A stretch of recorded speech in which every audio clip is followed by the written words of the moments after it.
Recent research has shown of all protected characteristics, race and ethnicity is the one that corporate organisations are least willing to talk about openly.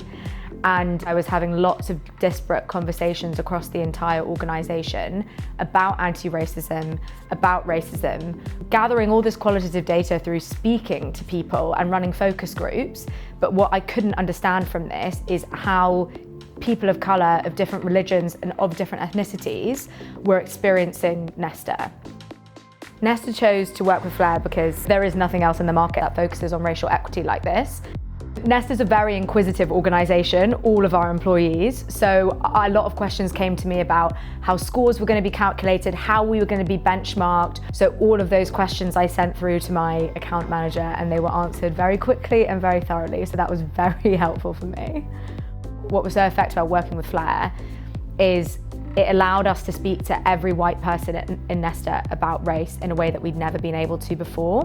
While the survey was open, we probably had more conversations about race, nationality, what it means to be British, what your nationality means to you than we ever have with it, as we did in those 3 weeks. And that in itself was a really important learning journey for so many people.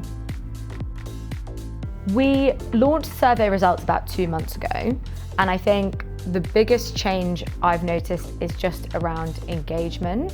So people being more open to ask questions, and what I've seen is people who are white are much more engaged and more confident to talk about things, but this is very, very, very much the beginning of the journey for us.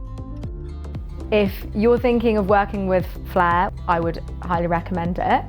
Don't be nervous about the results. I think it's really important to acknowledge a starting point before you move forward on a journey towards becoming an anti-racist organisation.